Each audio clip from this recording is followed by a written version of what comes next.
permission to do this. But, you know, I've had a chance to work with as a governor, a lot of people have, but I want to tell you that what I've seen from what him and what his family's going through right now, we talk about the two-tiered system of justice.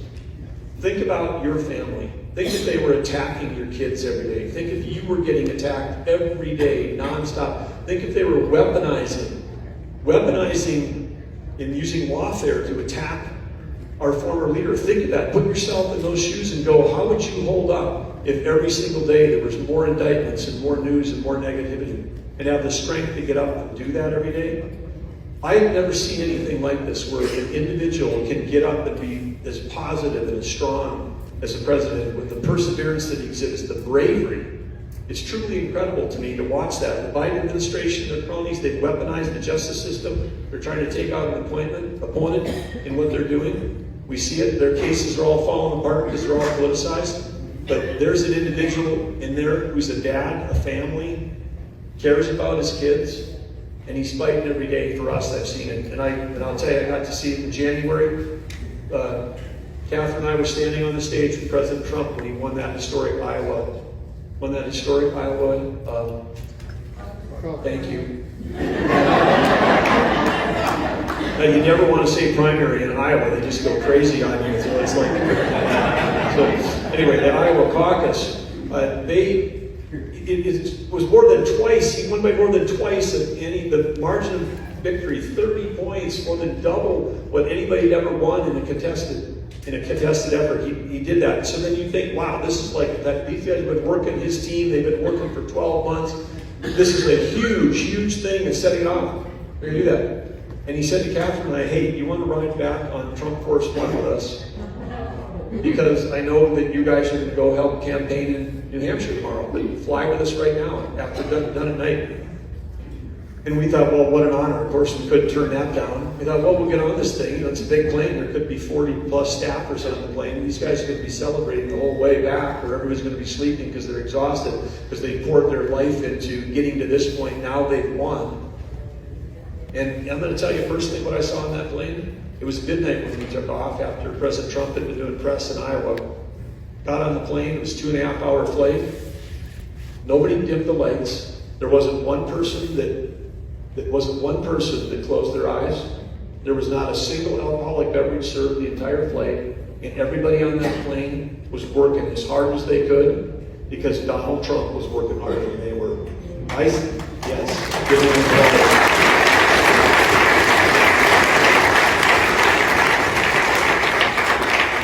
Catherine and I were sitting across from him, and of course he was in a positive mood, but he was already thinking about the future and thinking about the next day. Somehow on that plane, they had a 4-color printer. They're printing off articles from over 20 newspapers, headline stories from around the world. He's reading those. They're bringing them in stacks of pen. He's reading that. They got a big flat screen TV. All of the senior staff people are watching all the networks, tracking what everybody else is saying, figuring out what they're going to say, proposing policy stuff, approving stuff. He's working the whole time. I guess we took a little break because we did get a chance. We ate McDonald's on the plane. That was great. Catherine and I were very fired up about that. I guess somebody must have gone through in Des Moines and said, we need 120 Big Macs to go. But anyway, it was just amazing to watch that happen. And I would say we landed at 3:30 Eastern time in New York. We were getting off the plane, staff was coming up, we got a few more things you need to sign, a few more things you do, we got somebody that wants a picture with you. He was still working, smile on his face and photo ready at 3:30 in the morning. I saw it with my own eyes, and then guess what he did the next day? He had to go fight one of these trials.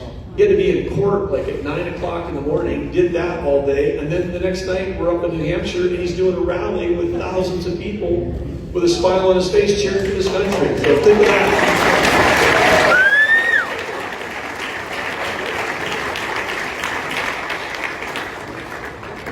And then just think for a minute what Joe Biden did during that same 24 hours. Wow, okay. But as you know, the enemies of freedom and liberty on the march, all over the world. We see that the enemies of freedom are on the march here at home because of the Biden administration. I mean, one of the biggest fallacies The Democrats are trying to run a national campaign to try to convince Americans that democracy will be at risk if President Trump wins. I'm like, wow, I just got done explaining to you that democracy is when people dictate what you're supposed to do. A dictatorship is when you have 21 rulemaking efforts that you get no input into, and they say this is going to be the new rule based on our ideology. And there be ideology about education, about workforce, about environment and climate. They're just jamming stuff down because that's what they think. It's not coming through any kind of debate. So democracy is at risk if the Biden wins again, in my view, because I'm living. I know what a dictatorship feels like, and it feels like trying to be a governor of a red state when Joe Biden's the president. North Dakota, we're one of the largest energy producing states. We're one of the largest food producing states. And thank you. And we're also, people forget about national security. I have people say, what do you know, Governor of North Dakota, about national security? Well, I'll tell you. I mean, between the Minot Air Force Base, the Grand Forks Air Force Base, and the permanent assignment of our North Dakota National Guard that's flying missions right now with unmanned aircraft in the Middle East. Grand Forks, they're flying Global Hawks all over the world. Minot's flying B-52s all over the world. We've got more missiles than any other state. I try to remind the other governors that if North Dakota seceded from the nation, we'd be the third largest nuclear power in the world.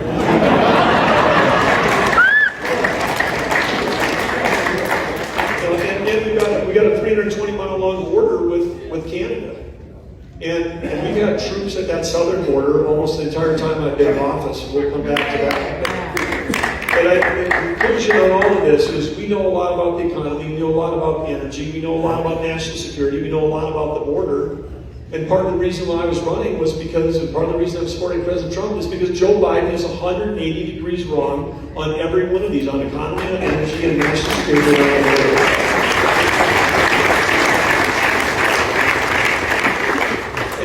Just a little bit wrong. This isn't like, we need a course correction. This is like completely ridiculously wrong at every aspect. He's empowering dictators around the world. He's causing wars by his weakness. And he's hurting Americans' pocketbooks at home. On the economy, on the campaign trail, I'll tell you, we heard countless stories around the country of people that were struggling. They're living paycheck to paycheck. It turns out right now in Joe Biden's America, that's about 50% of Americans are living paycheck to paycheck. And they aren't paying more for their food. They're paying more to put gas in their car. They're paying more for their rent. The dream of ever having home ownership may be out of reach because of the high interest rates.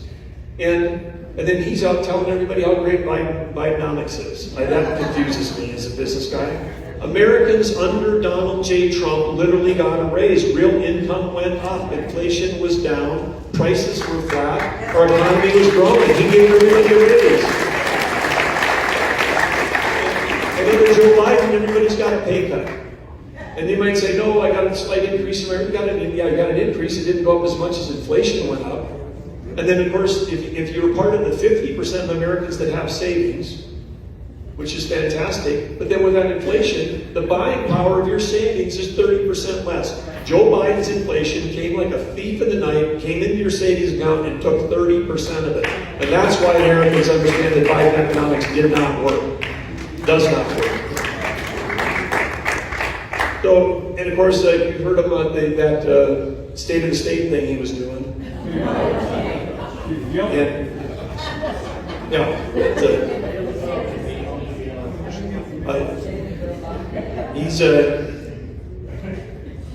Anyway, he's introduced a budget. He's got a little tax increase, $4 trillion. $4 trillion. That's what he's going to solve our problems by killing our economy with one of the biggest tax increases. Guess what President Trump did? He produced the largest tax cuts in modern American history. And so he knows it's your money. And on energy, Donald Trump understands we can't have a strong economy unless we have a strong energy policy. Though you can't have those two things. Joe Biden doesn't understand that. We have got to reverse the green energy fantasy that Joe Biden and his cronies are pushing. And we've got to do what makes common sense. And under President Trump, we're going to sell energy to our allies, stop buying it from our adversaries. That's what we're doing. And I'm going to tell you, you may have people that have criticized you for supporting President Trump. You may have, grandkids or other people that say, oh, I'm supporting a Democrat, I'm supporting Joe Biden because we care about the environment, Republicans don't. Let me tell you something very important to understand. If you shut down U.S. energy production, it does not reduce demand. All it does is ship that production overseas. And when you ship it to Iran, to Russia, to Venezuela, to China, any of those countries, guess what? They don't even have an EPA. Immediately, you're moving the production to the world's largest polluters and away from the country that's done the most. If these kids cared about our environment, we need to have them understand that if you care about the environment, if you care about the globe, you want every ounce of energy, you want every electron produced in the United States because we produce it cleaner, safer, and smarter than anybody else in the world.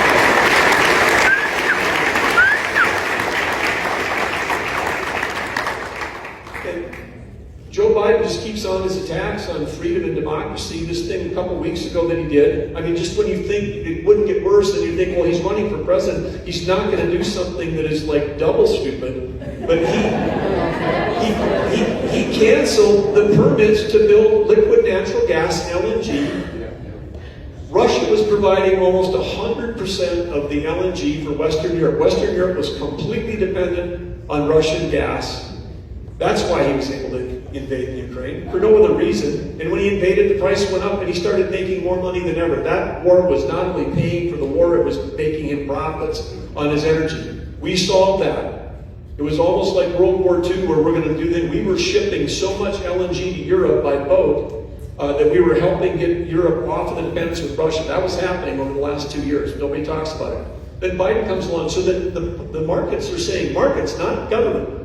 It's not like Biden's got to say we're going to spend your tax dollars to build EV charging stations. The market, private sector, investors, entrepreneurs were building billions of dollars in LNG export facilities to fill the demand, to sell energy to our allies around the world, to get them off of our adversaries' energy, to help stabilize the world, to create great jobs at home. You know what Joe Biden did? He said, we're putting a pause on permitting. That's code word for we're canceling this. These people had bought the steel, hired the stuff, done the designs. It's like, think of you're halfway through building your home and then you get an executive order and says, no, we're pausing the permitting process. You know, that's what happened. I mean, this is against capitalism, it's against democracy, it's against everything. And then it's like a story for like a day or two. It's like, this is like serious dictator stuff that Biden is doing that's hurting everything, and it's empowering everybody else. And then he took and before he'd taken your tax dollars and said, we're going to build 500,000 EV charging stations. 500,000 EV charging stations. So then he does that. Okay, well, that's interesting. Okay, but then at the same time, there's another agency that's shutting down all the baseload energy. And then there's another agency that won't permit a transmission line. So when you go to plug in, where's the power coming from? Okay? And then the batteries, which we're subsidizing at $7,500 a pop, these cars, is that we're not, when do we have to subsidize automobiles in this country? I mean, this country built 300,000 gas stations in the 20s and 30s without one dime of subsidy. The market's created it. And then we built great businesses and families ran them and they created great jobs and kids got a chance to start out. I mean, it was, all that stuff. EV charging station. So that what? So we can buy all our batteries from China. China controls 85% of the rare earth minerals in the world. That fake EV thing that Biden's doing is like literally, we fight for 40 years to get out from under OPEC, and then under Trump we get out from under OPEC, we're energy independent, Biden gets in and comes up with a plan where we can then be dependent on China for all of our transportation needs. It is the craziest thing. I can't, it's like, wow, did China and Russia write our energy policy? Yes. There you go. I think they know the answer. So anyway, it's just absolutely crazy. And this is the reason why we need Donald Trump back in the White House for sure. We absolutely, on day one, he'll reverse a bunch of the stuff that Biden's doing.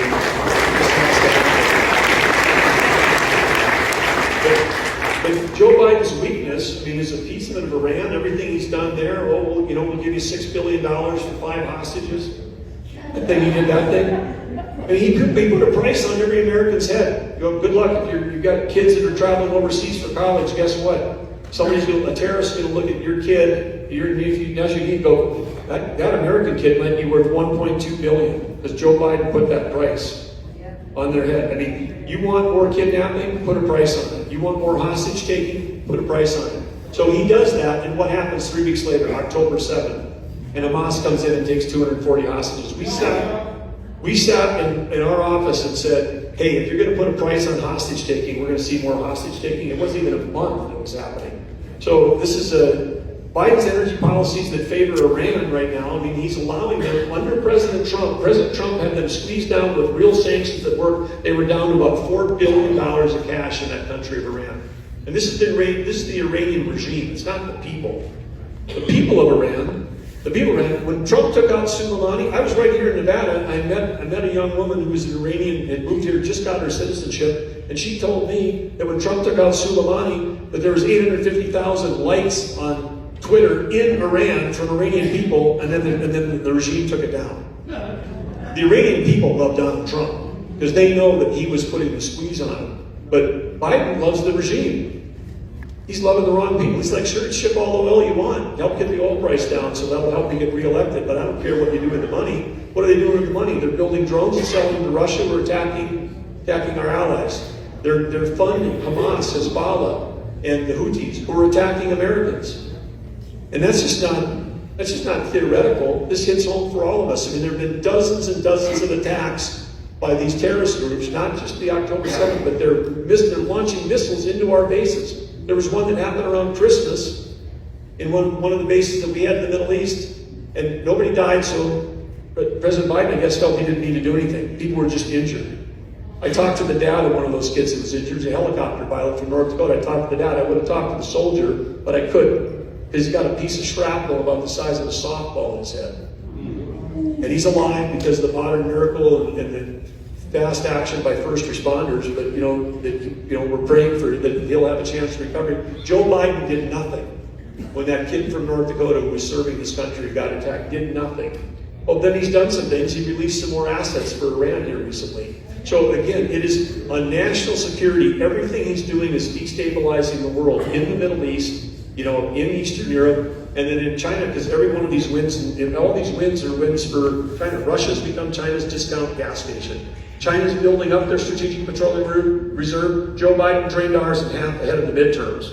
He turned the strategic petroleum reserve into the political,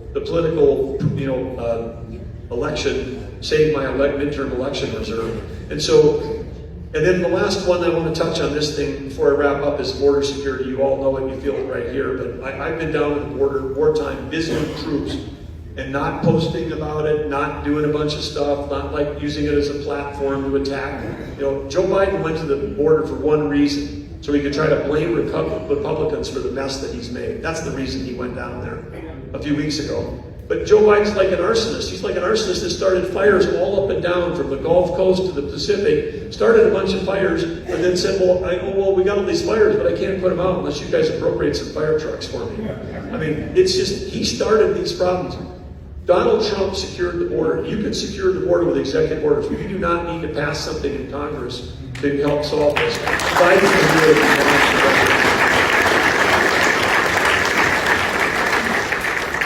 And Ronald Reagan had said that you're not a nation. A nation that can't control its borders is not a nation.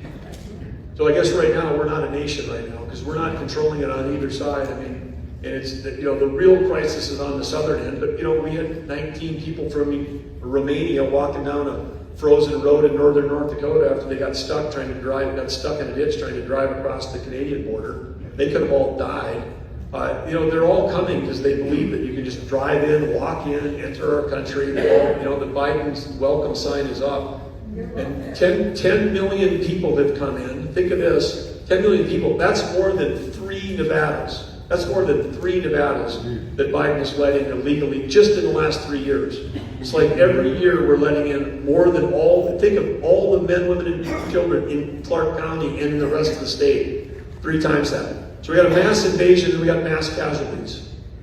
And I'm not going to ask a show of hands because Catherine's been so courageous on this thing. She's struggled with herself with the disease of addiction for multiple decades, and now she's been in recovery. She's celebrating 22 years in February.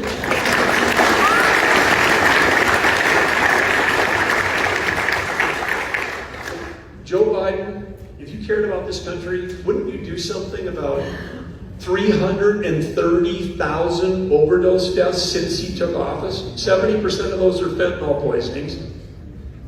And I know that I won't ask, I'm not going to ask people to raise their hands, but I can tell you right now what the statistic is, which is 40% of us, Catherine and I included, 40% of the people in America know somebody personally who's died in the last 3 years. And these are all in Joe Biden's hands, every one of these, because I've been down there. I was just down there 3 weeks ago. Again, we have North Dakota National Guard troops. Some of them have been down there in year deployments. They're flying Lakota helicopters from the Gulf Coast to the Pacific, trying to stop transnational criminal organizations. And you know what's going on? They're making so much money with the drug traffic and the human trafficking on that side. They're making tens of millions of dollars a week. We do interviews when they come across. How much did you have to pay? Basically, they have to pay whatever they have. Sometimes it's thousands and thousands of dollars to get that last little bit into our country. So they're making money. And then you get to our side, and the Biden administration is spending tens of millions of dollars a week of your taxpayer dollars to relocate people to the country. We, the Republican governors, asked the federal government, can you give us the addresses of people that have been relocated to our states? And the federal government said no. So we do not know where the 10 million people are. The federal government, if they do know, they're not saying. But I don't think they probably do know, because guess what? When I went down there, I want to see. I'm a software guy. Show me how we're actually processing. That's a lot of people, 10 million people. It's paper. It's paper. We're paper processing a lot of this stuff. We've taken law enforcement off the border, and they're literally filling out forms of paper to do that. So it's just absolutely absurd. It's upside down land. And then meanwhile, back in North Dakota, I was in a meeting just yesterday morning in North Dakota, talking with one of our agencies about how the federal government was cracking down on legal H-2A workers that come and help with CDLs. They got commercial driver's license. They come to North Dakota, they help farm there, then they go to the southern hemisphere and they work down there and they go back and forth. They're professional, migrant, trained, licensed people that help on all this big farm machinery. Our guys in North Dakota have driven 53,000 miles and done 1,500 inspections to make sure that these adult male men that have been doing this for decades have a safe living space. And the federal government's cracking down. They said they're tracking the 2,000 people that are in North Dakota that have been coming here every summer, that stay with the same families, that have got safe housing. They're spending federal resources on that. Where are the 10 million people that came in illegally? Do we know that they're staying in safe housing? I mean, it's like we're spending money on all the wrong things. But the first thing we have to do is close the border. We've got to shut down the border. That's exactly what we got to do.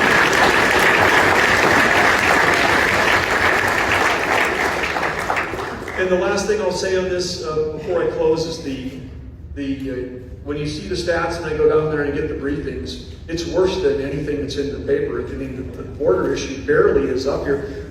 People from over, I'll go to a segment where the North Dakota team is working, it's 30 miles wide. There'll be people in that one segment from 140 countries. Every nation on the terrorist watch list is on there.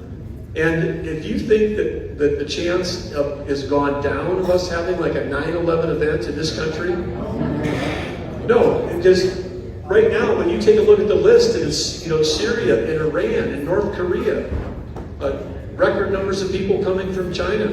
You've got everybody's coming into the country, and so if there's a Hamas sleeper cell that does a tragic 9/11 event in a couple years from now or 10 years from now, and it started because they came in when Joe Biden had the open border, it's all on Joe Biden's hands. This is why you being here today matters. It's the mass invasion, it's the mass casualties, and it's the national security risk. In 2016, President Trump was ahead on this thing, but the Democrats tried to make it about immigration. They tried to say they care, we don't, it's about immigration. It's not about immigration, it's about national security. This is about public safety. This is about safety in your community. This is about preserving the lives of everybody you know who could be part of the mass casualties that are occurring because of the fentanyl. This is a completely different issue, and we're going to win on this. And the reason why is because everybody knows that Donald Trump knows how to close the border.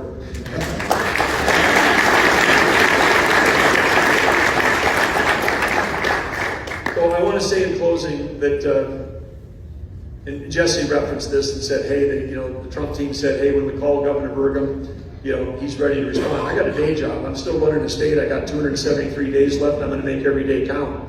But I know that the future of North Dakota is going to look a lot different if Joe Biden's in versus President Trump. So for nothing else, I'm fighting to try to preserve our state and our future and all those jobs there. But I know that I can just multiply that times the other 50 states as well, the difference it's going to make.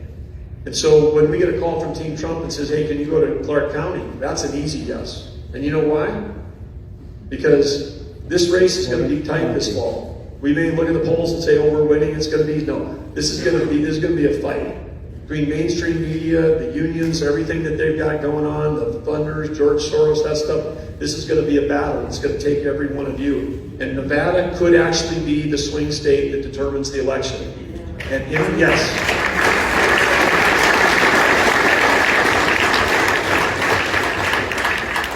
And you know, we've got the liberal elites on each coast. You know, they don't understand Nevada. They don't understand places like North Dakota. But we know that in this state, all the rural counties are safe. They're all going to be, that's Trump country. It's going to be bright red. We're going to see a map again where around the country is red in the rural areas. This county right here, this county could be the deciding factor. So all of you, I saw all the hands come up when Jesse was up here, the precinct captains, people that are here, you guys are spending your time on a Saturday afternoon. This is actually, everybody matters in the whole country. What you do in Clark County could matter more than any place else because your work to win this county, how this county goes is how Nevada goes, and how Nevada goes is how the election goes, and how the election goes means whether we have Donald Trump back in the White House or Joe Biden. So your job really matters.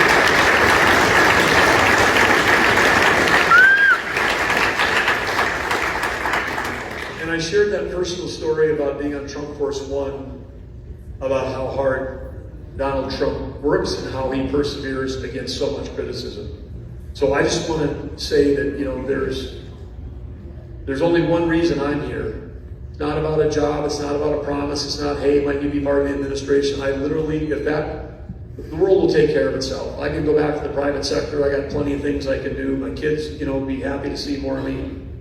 It's not something that I need any more than I needed being governor. But I'm doing this because this matters for our country. Because when you're a governor of a red state, you see it. You got a front row seat of what the difference can make in federal administration. I want everybody to understand that difference. Thank you for giving me the time today to share.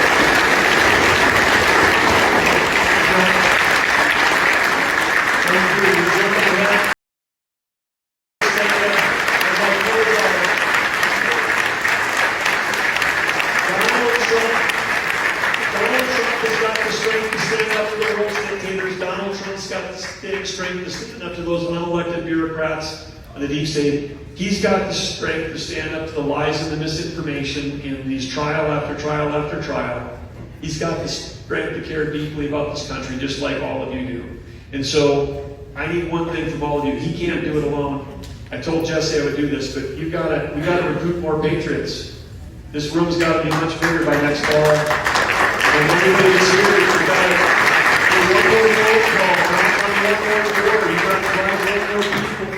You got to, if you're not involved in the precinct level, get involved even more. And if you can, give somebody a ride in the polls, plan ahead. Let's figure out, we got to get the vote out. Every vote's going to matter in Clark County. If you got any opportunity to do it, send a small donation to Donald Trump. I'm sure many of you have. His cause matters, and he's going to need the resources.